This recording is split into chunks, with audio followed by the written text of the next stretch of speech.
Hi, I'm Josh Freeman. I am an attorney at Freeman Level. We're a law firm that helps entrepreneurs and small business owners to build successful businesses. And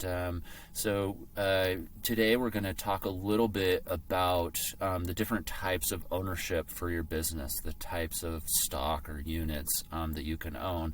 And this is going to fall into the structure section of our From I to Exit kind of education program. And so it helps you kind of create that right solid foundation for your business. So with your business, most people own either an LLC or a corporation.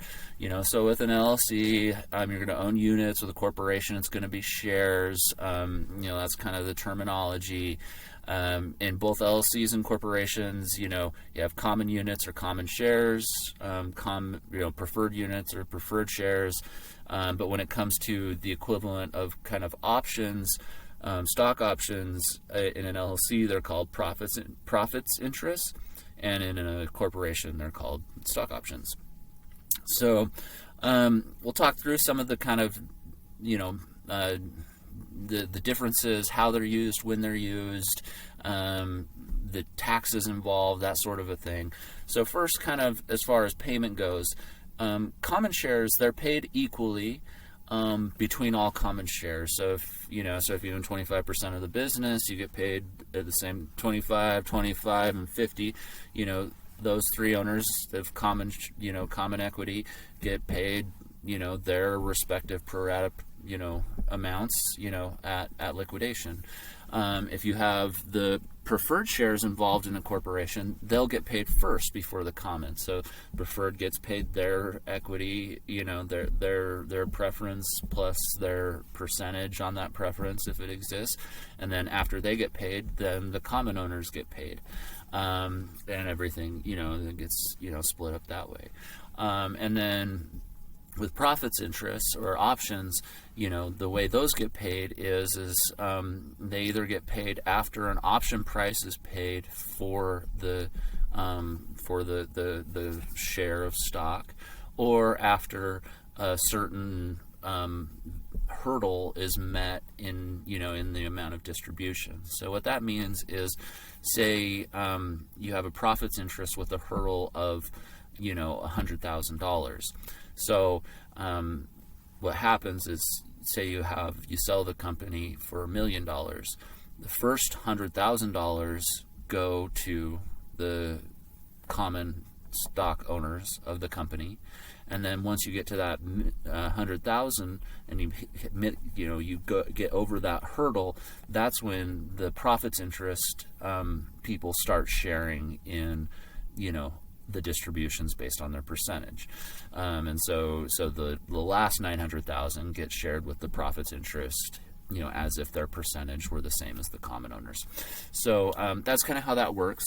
As far as voting rights go, what you're going to see is oftentimes common shares are usually voting shares, but you can have non-voting as well.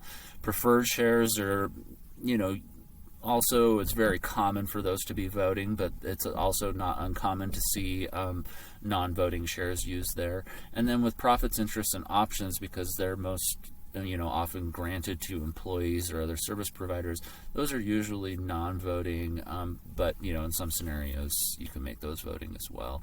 And so so one way to think about this is, common shares are often owned by the founders and the people who start the business, and then preferred shares are often owned by, investors in the business. Investors can also buy common shares, but a lot of times when people are investing, they want to have some protection for the money they're putting into the business. And then profits, interests, and options are, typically used for service providers, employees, people actually working for the business. So as far as like when you're going to see these different shares in different types of businesses, typically in all businesses you're going to see some form of common equity at some point. That's going to be on almost every cap table.